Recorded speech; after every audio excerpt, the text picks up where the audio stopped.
Welcome everyone. Thanks for joining us to this latest Redshift webinar, Understanding the New Email Requirements to Guarantee Email Delivery.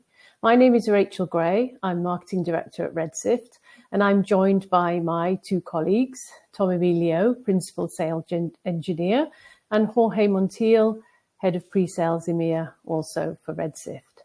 So this afternoon, we're just going to talk about the new email requirements that have been set out by Google and Yahoo, really trying to understand the new requirements, what that means for you as a user, as a email sender, and just really giving you some outline into how you can get full visibility into your email streams and how you can manage your authentication issues if you have them. So without further ado, I'm just going to run through a series of questions and to try and help us understand a little bit more about the implications of this new regulation. So, Tom, I'm going to turn to you first. Can you briefly describe what was announced by Google and Yahoo? Yeah, absolutely. Thanks, Rachel. So a few weeks ago on October 3rd, both Google and Yahoo announced a new set of requirements for email delivery. And these requirements are going to go into effect February of next year, so February of 2024. And we're going to break down those individual requirements one by one. But at a high level, the first requirement is really talking about senders who are considered bulk senders. So Google declares this as anyone sending more than 5,000 emails per day. They're going to have a new set of authentication standards that ultimately need to be enforced and used while sending. So Yahoo doesn't actually state a minimum sending requirement, but we think that it'll likely align with that, 5,000 messages a day or so that Google has highlighted. And really where this is all deriving from is to just make the inbox, a safer place globally, right? A lot of these requirements we're going to discuss have been best practices for a while now. But really now you have more of a requirement rather than a suggestion on a best practice. Great, thanks. So what would be the implications for organizations sending more than 5,000 or larger amounts of emails? How is that going to change next year from what they're doing today? Yeah, so I think the term that really matters the most is required now. So some of the implications are implementing both SPF and DKIM, right? These are two authentication standards that have been widely adopted and implemented by, really senders of all different sizes and industries. But now that's going to be required, right? And then you also have this term alignment, right? So there's going to need to be alignment with the from domain for either the SPF or DKIM domains. So kind of starting to sound like, some of the DMARC requirements that we're familiar with. Speaking of DMARC on that front, a DMARC policy of at least p equals none will need to be existing, right? So it's not DMARC enforcement at quarantine or reject as a requirement. The requirement is you must have at least created a DMARC record with a policy of none. And we'll talk about, towards the end of the presentation, how you can get started with us, here at Redshift on that. The other requirements, valid forward and reverse DNS, also known as, commonly known as a PTR record. That's going to be part of the requirement. One-click unsubscribe. So this is RFC 8058. So that's the list of unsubscribe header that you can do and implement to make it easier for recipients to unsubscribe, which may sound counterintuitive to the marketer, right? Shrinking your list. But what we know is we'd rather a unsubscribe than a spam complaint, because that can be harmful to your sender reputation. So part of this unsubscribe call out is really just having a clear way of unsubscribing and really a visible unsubscribe link within the message body. And speaking of spam complaints, Google is calling out that you must have a spam complaint lower than 0.3%. per Google Postmaster Tools. So if you hasn't configured this yet, that being Google Postmaster Tools, it's going to be a really good time to implement that. And that's a free service offered by Google to understand, your reputation as a sender. Okay, so you started talking about SPF and DKIM. How easy is it to implement, those two? So is that going to be difficult for companies? Are they going to take that as a heavy lift? Will it be a lot of requirements more on top of what they already do now to manage their security? Yeah, so this should be really simple. In fact, most senders are likely doing this already. These are for sure best practices that have been around for a long time. Email service providers have been, encouraging these for the sender, making it very easy to adopt with a few DNS records. So, a lot of senders should be doing this already, but if they're not, this is now the time to adopt. And really most sending services are going to offer both SPF and DKIM for the sender. And the few that don't offer one or the other or both, those sending services, platforms, applications, they'll have to create those and make them adoptable by the sender, or those services are simply going to become obsolete, right? So in the short, it's actually very easy to implement these standards. Okay, so you covered that for the senders. Obviously, they have, more things that they're going to have to do. So, if there's anything we want to add to that, but also the recipients. So the unsubscribe, that's going to be much easier for people to be able to unsubscribe and manage their own preferences. So in reality, what does this mean for the senders and then for the recipients? Yeah, I think we're entering the era of no auth, no entry, right? So no authentication, no entry. So historically, and everyone's always so curious of specifics when it comes to filtering algorithms, what does Google, what does Gmail look at versus Yahoo? We really never know the weighting or the specifics in the algorithms that determine things like inbox placement, if a message is going to be blocked in the spam folder. But one thing for sure is it's probably safe to assume that historically authentication had previously been evaluated if the sender was authenticating mail, and that may have factored into scoring on how mail is delivered. But now this is really table stakes, right? If the mail is not authenticated, it's simply going to be, not delivered, right? It's not going to look at anything else in terms of content, sender reputation. If that mail does not have, those new, not new requirements, but those existing standards that are now required, then the mail won't be delivered. And that's going to be a change for sure in terms of filtering. And then for the recipients, the unsubscribe, is that just simple one click? Will there be protocols that need to be in place for that? Yeah, so there is a list unsubscribe header that can be added. That's the RFC 8058. Ultimately, making sure as a sender, you have to have a clear mechanism to unsubscribe. For a recipient, you have the ability to choose if you'd like to continue receiving messages or not. Okay, so this is going to be a shift in email security, fewer, unwanted messages and much more secure. So Jorge, I'm going to turn to you now. As the sender, how can you get full visibility into your email streams? Yeah, so obviously there are many ways to get visibility into what's going on with the email developability, with what's going on with whether people have opened the emails. And there are tools, marketing or newsletter tools that will give you certain visibility under those circumstances. But from one side, it mainly applies to their own platform. It doesn't apply to the whole email chain that they may have. I mean, most organizations would have at least more than one email sending source.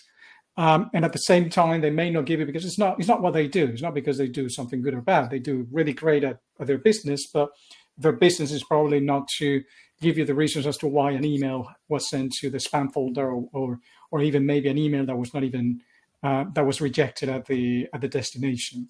So the beauty of DMARC as a framework to validate the authentication of emails is that it happens at the, let's call it, at the public phase of the organization, irrespective of what platform it was used to send that email. The recipient of the email will see that you have a DMARC policy because it's like I said, it's at the public level, it's published for the organization, and then they will check the policy of the DMARC. So from that perspective, there are probably the quick and easy way that then doesn't become so easy anymore, and then let's call it from our perspective the right way to do things. So the quick and easy way is you go to your DNS, you put a DMARC policy. It's very easy to find the syntax that you need to use for putting out that on your public records, and then wait to receive one of the configurations of that public record is to put an email address from which you're going to receive those reports. And in theory, that is definitely possible, but in reality, the ability to read those reports by a human is very difficult. So some organizations have the development capacity to transform that into something more consumable.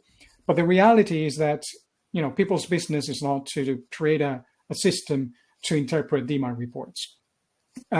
So what we believe is the right way is a solution that can interpret those reports, not only give you the visibility, but then understand what's going on. We talked about SPF and DKIM. So DMARC looks at SPF and DKIM to see if everything is correct, if the domains are all the same in all places. That's what is called alignment. So with that alignment, then you will get a report that says SPF passed, but the alignment is not correct. So meaning the domains don't match and things like that. So that kind of information goes beyond to just having visibility. It's also the kind of visibility that will help organizations pin down if they have any issues with SPF or DKIM or any of that. So that's basically the benefit for the organizations. Is that why you'd see the benefit in making that change? Much more visibility, much more awareness of the deliverability of those emails. Correct. I mean, for starters, now Google and Yahoo are going to start to enforce certain restrictions if you don't comply with them. That's for starters. And between the two, probably they have, I don't have the exact number, but I'm sure it's more than half of the consumer email platforms at the very least, right? So if you don't comply with them, then, it's clear that you're going to see a decrease in your email deliverability. So that's one of the main reason today as to why make the change. But even if we are more pragmatic than that, obviously, if you have a better email authentication ratio, then you're going to rate higher when it comes to your spam and to your category as a bulk email sender. So that's a clear benefit as to why to do things like this. Okay, and we often get asked, how long does it take to deploy DMARC? Is it a lengthy process? Will it mean a lot of resources? How long typically would an mid-sized organization take to deploy DMARC? So if you're doing it your own way, meaning if you have a DIY implementation of DMARC, then it's very likely that not only it's going to take you a long time, we're talking about years. We've seen it with customers that have come with us, because it gets to the point that they no longer feel confidence that they have the visibility. Even though they do get the reports, they don't really have the visibility, and hence they don't have the confidence to say, from this moment onwards, any email that is not authenticated correctly is going to be rejected. Customers that use a solution like Redshift, in our particular case, because we also combine our customer success team to help our customers to go into reject as soon as possible, it goes everything from very aggressive timelines like 4 weeks. We've had that with very well-known customers that they had a very, very aggressive deadline because they were getting hit right, left, and center, and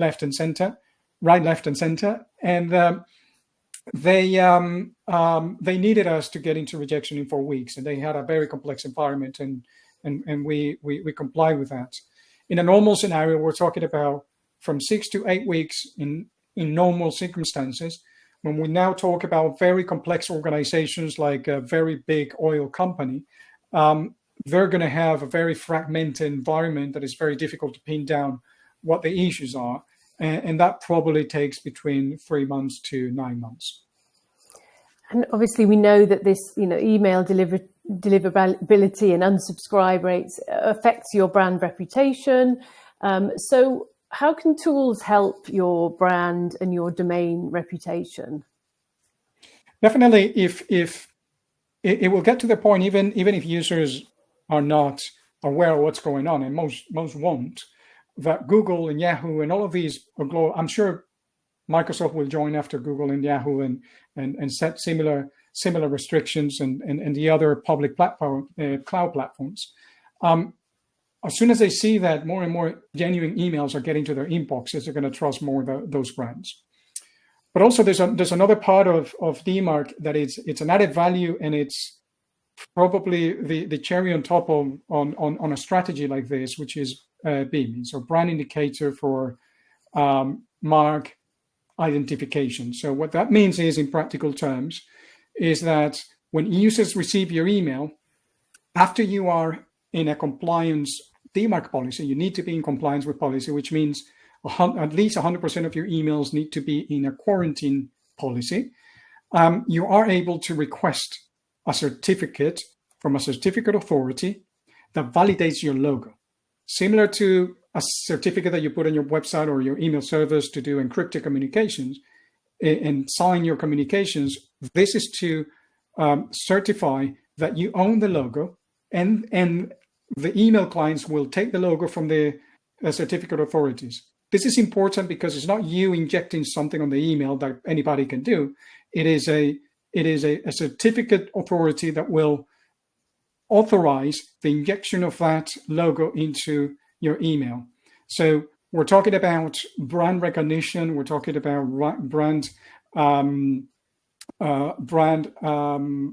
confidence that email they're reading, and more email clients are making it very evident that this is a digitally certified logo that is being shown. It's not an avatar that someone can just put in.